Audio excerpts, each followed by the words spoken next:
Bonjour à tous, je reviens aujourd'hui avec une nouvelle vidéo consacrée à Eric Schmidt, l'ancien PDG de Google. Suite au succès et aux nombreuses réactions suscitées par sa première interview que j'ai diffusée il y a quelques semaines, je vous ai préparé cette conversation passionnante pour le Washington Post. Dans cet entretien, Eric Schmidt partage sa vision sur l'avenir de l'intelligence artificielle, ses implications pour notre société et les enjeux géopolitiques qui en découlent.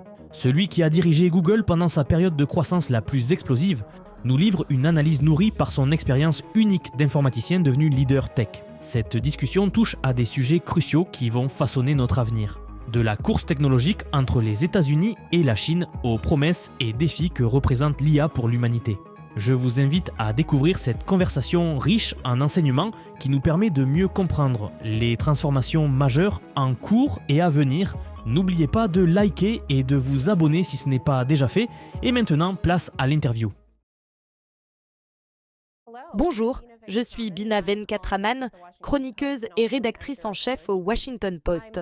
Je suis ravie d'accueillir aujourd'hui Eric Schmidt, ancien PDG et président de Google. Il est également l'auteur d'un nouveau livre intitulé Genesis, Intelligence artificielle, espoir et esprit humain. Ravi de vous voir Eric et bienvenue sur Washington Post Live. Je voudrais aborder avec vous les promesses et les dangers de l'IA ainsi que la dynamique avec la Chine dont nous vous avons vu parler avec Farid. Mais avant cela, je voudrais commencer par vous en tant que scientifique, car beaucoup connaissent l'Eric Schmidt qui a dirigé Google pendant sa période de croissance explosive. Peu de gens vous voient comme je le fais, c'est-à-dire avant tout comme un informaticien et un ingénieur. Dans ce livre, vous décrivez l'IA et la période dans laquelle nous entrons comme celle d'un génie universel dopé, suggérant que l'IA nous permettra de réaliser des avancées scientifiques sans précédent. So this notion that AI will enable us to do things in science that have never been done before. Pourriez-vous nous en dire plus sur ce point et sur les avantages que cela représente pour l'humanité? Les progrès dans la science sont extraordinaires actuellement, et je ne pense pas que les gens les comprennent vraiment. Je suis informaticien de formation, même si je ne suis plus très à jour, mais je comprends la science. Je vais vous donner un exemple. En sciences des matériaux, le développement de nouveaux matériaux pour le renforcement, la libération d'énergie et le changement climatique est crucial pour tout.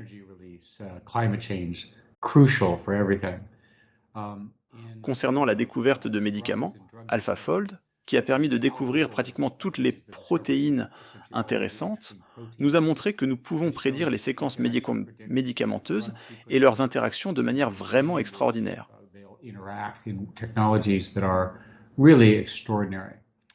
L'ordinateur prend l'idée de l'humain et explore tous les scénarios simultanément, beaucoup plus rapidement qu'un humain ne pourrait le faire.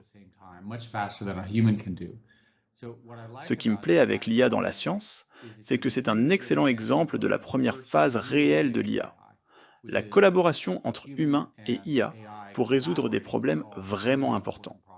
Ce n'est que le début d'une explosion dans les domaines du climat, des maladies, de la physique, de la chimie et bien sûr des mathématiques. En ce qui concerne la santé et le climat en particulier, il y a cette explosion potentielle de notre capacité à résoudre des problèmes au niveau scientifique, car l'IA peut traiter plus de données, intégrer des données de différentes sources et disciplines et trouver des connexions que les humains ne peuvent pas découvrir actuellement, ou du moins très lentement.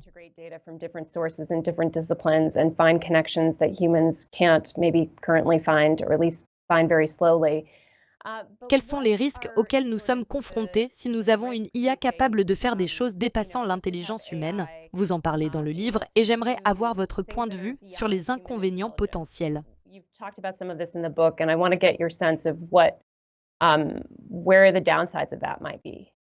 Tout d'abord, en science, cela va fonctionner sur les problèmes où les données existent déjà ou pour lesquels la vérification est très simple.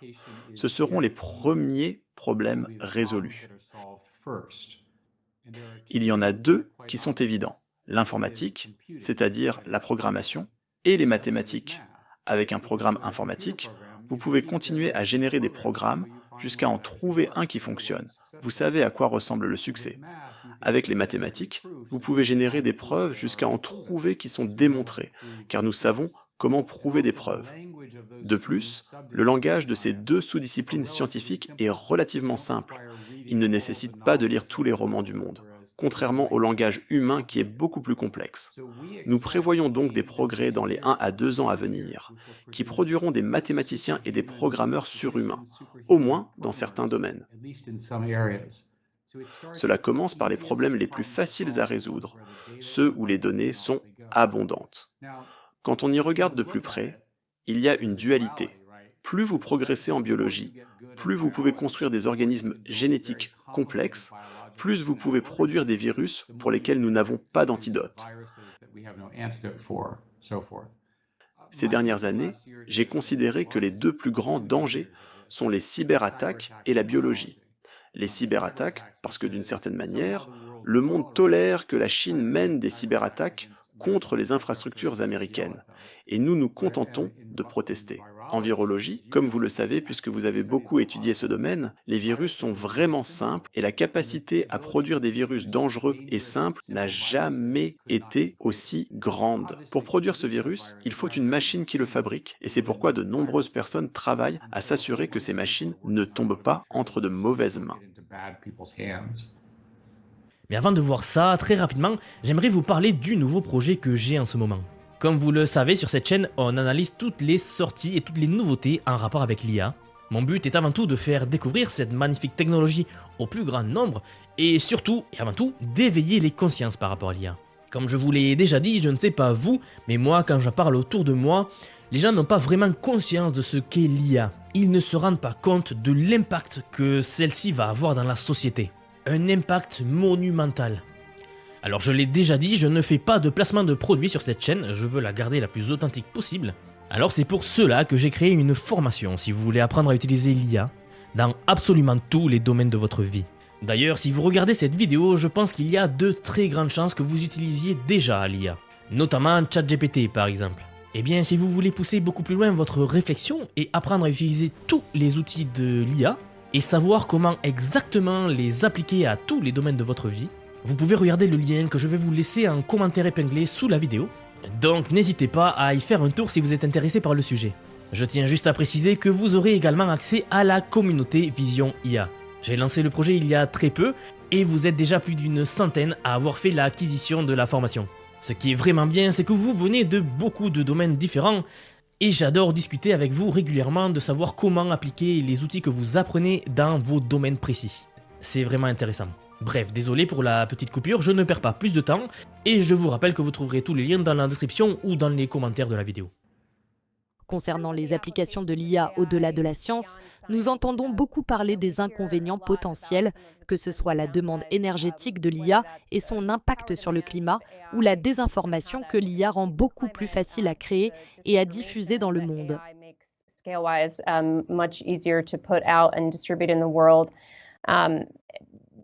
Vous avez dit que nous ne sommes pas prêts pour l'ère de l'IA dans laquelle nous entrons, ou sommes peut-être déjà entrés, mais que nous n'allons pas assez vite non plus. Comment réconcilier ces deux affirmations apparemment paradoxales ? Tout d'abord, et c'est vraiment le sujet du livre, nous voulons maximiser les bénéfices de cette technologie extraordinairement puissante. C'est la technologie la plus puissante qui sera inventée de notre vivant, aussi importante que l'électricité, le chauffage, la climatisation et l'automobile, peut-être même plus encore, car c'est une intelligence que les humains peuvent utiliser ou dont ils peuvent abuser. Et de plus, c'est une intelligence accessible à tous, ce qui la rend extraordinairement puissante. Nous devons, et nous le répétons sans cesse, faire cela en respectant les valeurs et la dignité humaine. Et comme ces systèmes sont non humains, ils n'ont pas nécessairement nos valeurs morales, nos restrictions, nos religions, etc., sauf si on les y contraint. Le livre parle beaucoup de cela. Nous commençons par une discussion sur les polymathes. Il s'avère que dans l'histoire humaine, un petit nombre d'individus comme Einstein, Léonard de Vinci, ont vraiment initié de nouvelles vagues d'inventions et de pensées.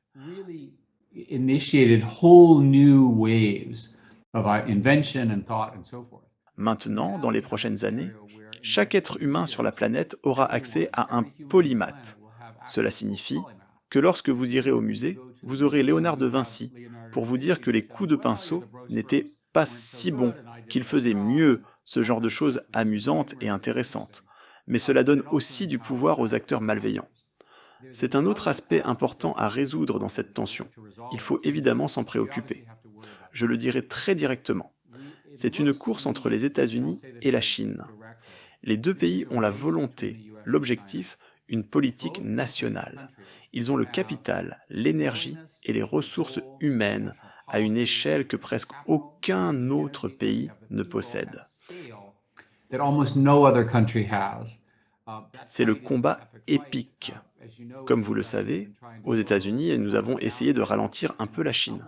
Cela a eu un certain succès, mais pas énorme. Et la Chine redouble d'efforts. Ils ont récemment sorti des modèles analogues ou similaires aux meilleurs modèles américains. Ce qui m'a choqué. La compétition est importante car plus on se rapproche de l'intelligence générale, plus on peut créer ses propres scientifiques IA. Et si vous ajoutez des scientifiques humains et des scientifiques IA, vous pouvez accélérer et y arriver beaucoup plus rapidement.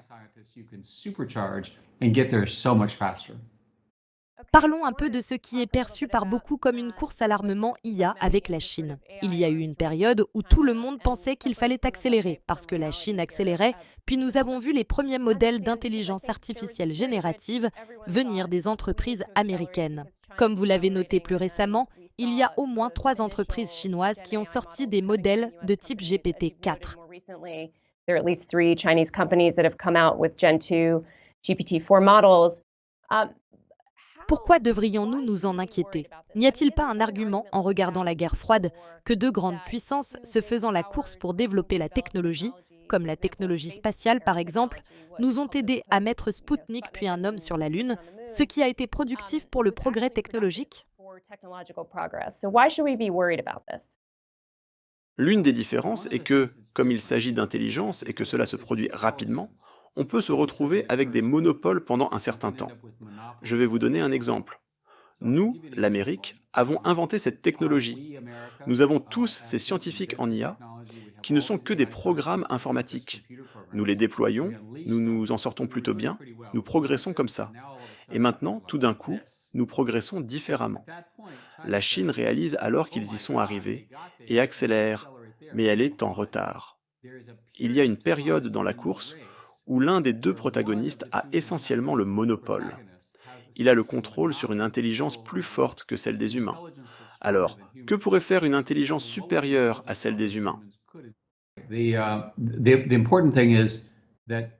Dans ce cycle, celui qui est en tête peut découvrir des attaques contre son adversaire, ainsi que des avantages pour lui-même. Ces avantages peuvent être très profonds et difficiles à caractériser. And those benefits can be very profound and are hard to characterize. Imaginez une situation, et ce sont des expériences de pensée, où vous avez un système qui utilise la physique, la chimie, la science des matériaux et les mathématiques pour découvrir un tout nouveau monde de faits, d'armes, de sciences et de biologie. Nous ne savons pas. C'est de la spéculation, mais le consensus dans mon industrie est que c'est une course que nous devons gagner. Et pour gagner, nous avons besoin de toutes les bonnes choses que l'Amérique fait. Nous avons une pénurie d'énergie, comme vous l'avez déjà noté. Nous avons besoin de plus de visas pour les travailleurs étrangers, et d'autres choses similaires. Quels sont les avantages de la Chine par rapport aux États-Unis? Vous avez mentionné certaines choses dont les États-Unis pourraient avoir besoin, mais en quoi pensez-vous que les entreprises chinoises pourraient être avantagées dans cette course? Ils sont plus concentrés sur la victoire. Ils sont plus centralement contrôlés. Et c'est un cas où le contrôle central peut aider. Ils sont prêts à dépenser énormément d'argent sans objectif particulier. Ils ont une tradition d'adoption très rapide par les consommateurs au sein de leur entreprise. Et je pense qu'il y a toutes les raisons de croire que même si nous gagnons la première partie de la course, la Chine finira par gagner, car ils adoptent ce type de technologie plus rapidement dans les produits de grande consommation. Par exemple, j'ai passé 20 ans à travailler sur diverses solutions robotiques. Il y a plusieurs entreprises très intéressantes qui vont construire des cerveaux robotiques IA. Toutes utilisent des robots peu coûteux de Chine, qui sont tout aussi puissants que les Américains, mais beaucoup moins chers et plus flexibles.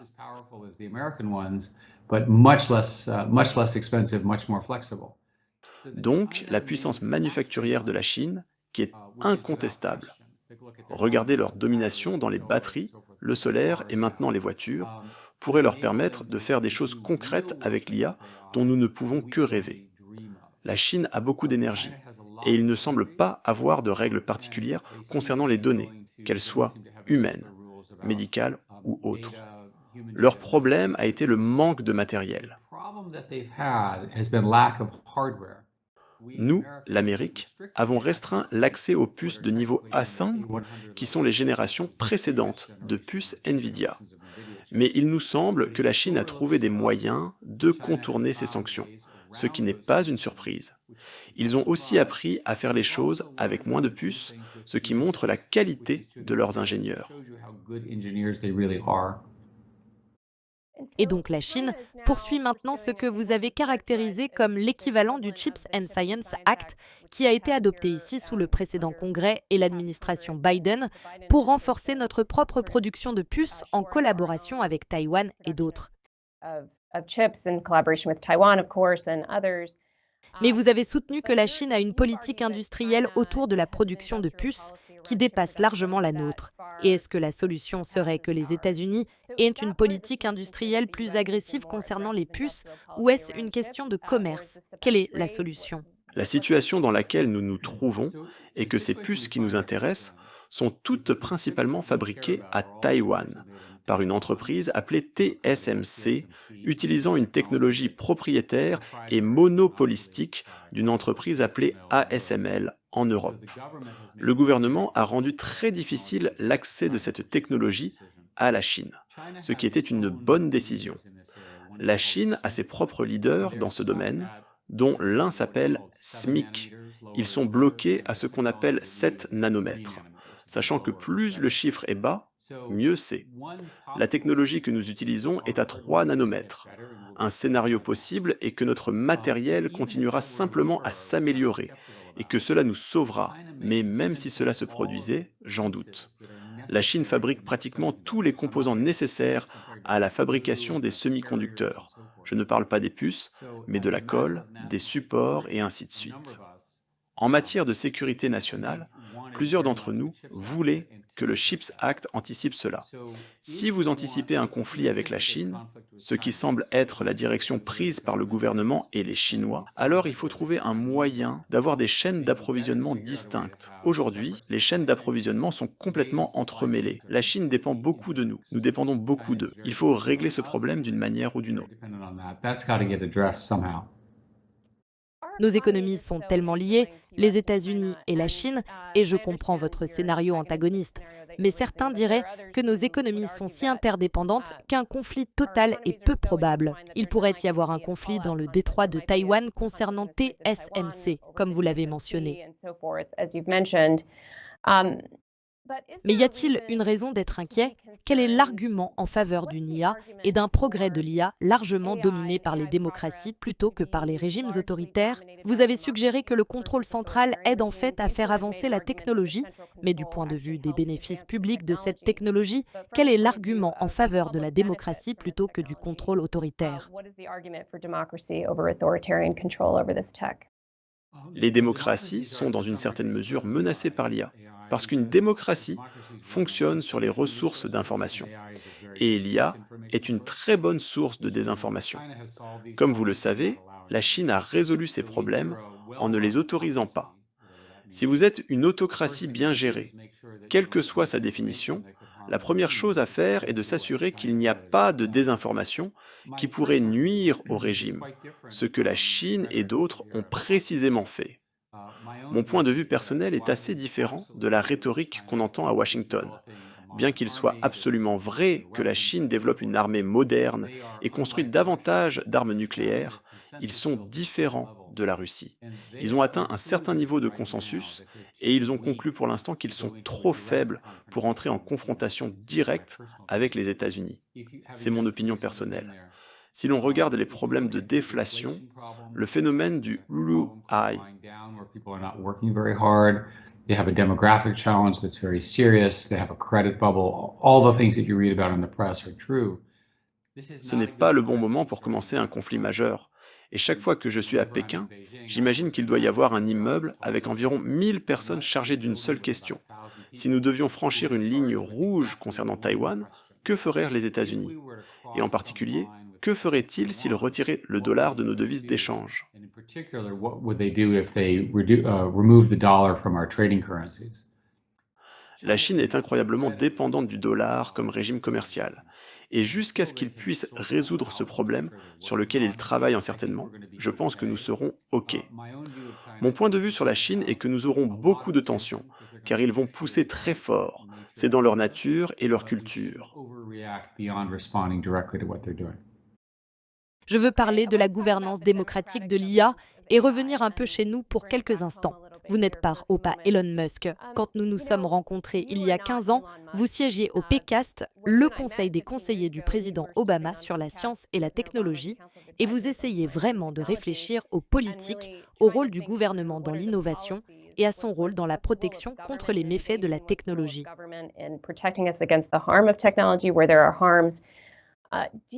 Avez-vous confiance dans le fait que la politique gouvernementale peut aider à réaliser à la fois les avantages de l'IA dont nous avons parlé, tout en encourageant et en stimulant, mais aussi les garde-fous contre les cyberattaques, les supervirus, les demandes potentielles en énergie et leurs implications? Une façon de voir le système d'innovation américain, dont nous avons beaucoup parlé au fil des années, c'est qu'il comporte 3 groupes. Il y a le gouvernement, qui fournit le capital risque ou le capital à haut risque, les bases légales et l'aide à l'exportation, ce genre de choses. Il y a les universités, qui sont la principale source d'innovation parce que les jeunes sont incroyables. Et les universités américaines sont extraordinairement meilleures que celles des autres pays, y compris la Chine. Et puis, il y a les entreprises qui, à travers des normes risques et le capital risque, financent ces sociétés. Ce cycle a produit pratiquement toute la richesse de l'Amérique sous une forme ou une autre. Cela ne vient pas du gouvernement seul ou des universités seules. L'Amérique est donc la plus performante lorsque ces 3 acteurs travaillent ensemble. Si l'on regarde sous la première administration Trump, l'opération Warp Speed en est un bon exemple. Il y avait des inventions dans les universités, des gens ont gagné et perdu de l'argent. Le gouvernement a garanti certaines choses, car c'était une priorité absolue. Dieu merci. Nous ne sommes pas dans une situation d'opération Warp Speed actuellement, mais les mêmes rôles pourraient être joués. Les universités forment un nombre énorme de personnes qui vont utiliser l'IA dans leur travail scientifique, artistique et d'écriture. C'est vraiment transformateur.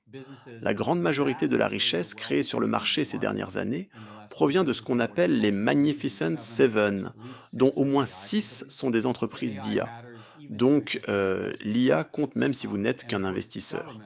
Et bien sûr, le gouvernement a un rôle important, car si vous écoutez les entreprises, elles manquent d'énergie.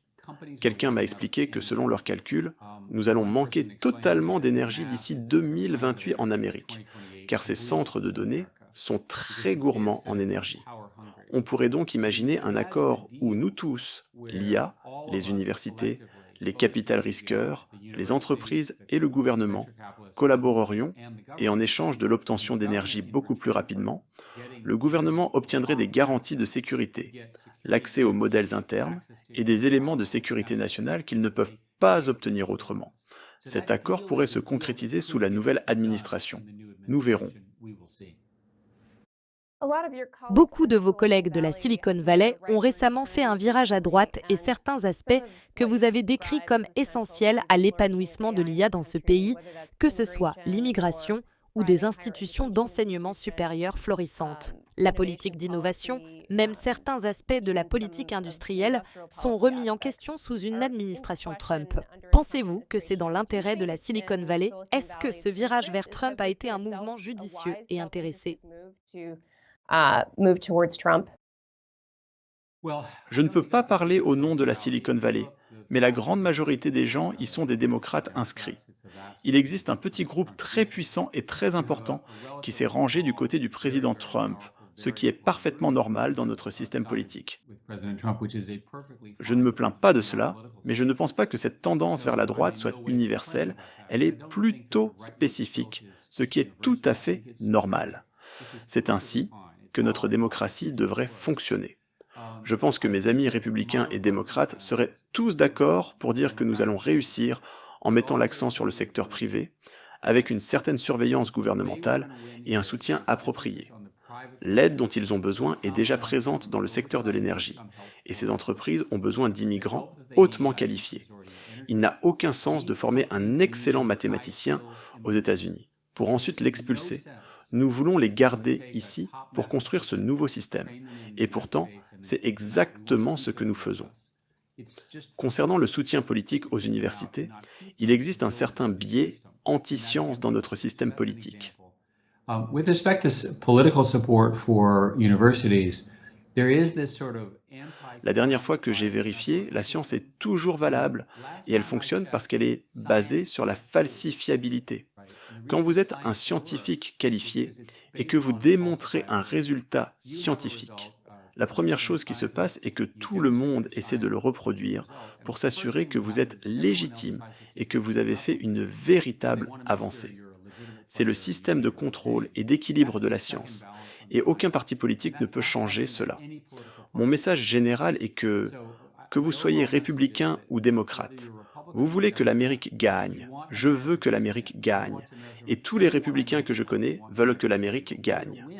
Pour gagner, nous devons renforcer nos principales institutions éducatives, garantir que nous avons suffisamment d'énergie et d'argent, et ensuite courir aussi vite que possible vers cet avenir en gérant les conséquences au fur et à mesure qu'elles se présentent. Pensez-vous que David Sachs, le choix de Trump pour diriger la crypto et l'IA, comprend ce que vous défendez? Je ne sais pas personnellement ce qu'il en pense actuellement. Je ne devrais donc pas faire de spéculation à son sujet. Puisque vous mentionnez Elon, toutes ces entreprises dépendent de l'immigration hautement qualifiée et des financements gouvernementaux. Elles sont très dépendantes des ressources en électricité.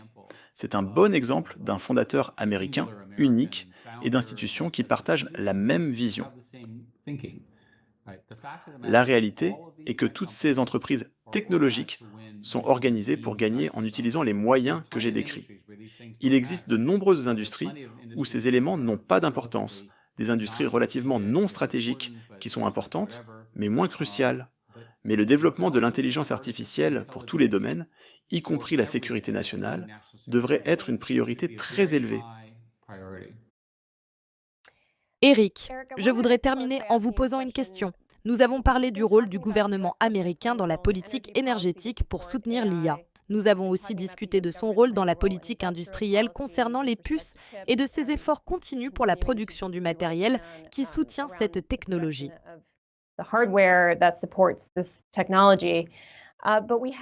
Mais nous n'avons pas parlé du gouvernement en tant que soutien à l'innovation et il me semble que la précédente révolution numérique à laquelle vous avez participé s'appuyait sur l'innovation gouvernementale avec la DARPA menant des recherches fondamentales qui ont conduit à Internet. La bourse NSF de Sergey et Larry est devenue fondamentale pour Google et tout le succès que vous y avez construit. Le gouvernement n'a évidemment pas été très impliqué dans ces modèles d'intelligence artificielle générative. Le gouvernement en a-t-il fini avec la politique d'innovation aux États-Unis? Y a-t-il encore une chance qu'il puisse jouer un rôle dans ce domaine?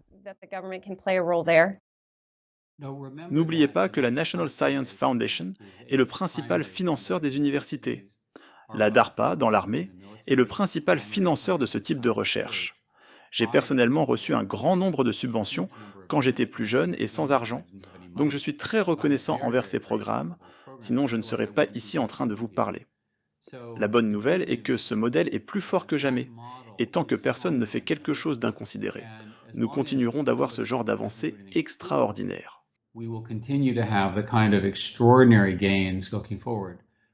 Rappelez-vous que cet outil d'IA est un outil fondamental pour atteindre des objectifs. Il permet de construire la fusion car vous pouvez la modéliser. Il permet de faire du quantique car vous pouvez simuler les effets quantiques. Il y a tant de raisons de penser que cette puissance sous-jacente de l'intelligence artificielle est fondamentale pour la mission d'innovation. Le gouvernement finance la recherche à très haut risque, les entreprises prennent ensuite ces idées et les transforment en entreprises à haut risque, et finalement elles se diffusent dans les entreprises normales. Ce cycle prend souvent 20 ou 30 ans. Regardez les voitures autonomes. Vous pouvez maintenant les utiliser dans plusieurs villes, 30 ans après le premier financement. Cela prend simplement du temps. Mais c'est l'avenir de l'Amérique. Et nous devrions en être incroyablement enthousiastes. Aucun autre pays n'a ce type de modèle. Le modèle chinois m'inquiète aussi, car les Chinois peuvent faire les choses à grande échelle. Mais je suppose que cela montre que je crois vraiment en la démocratie. Je crois qu'en fin de compte, les structures flexibles des démocraties à grande échelle peuvent l'emporter sur le modèle autoritaire.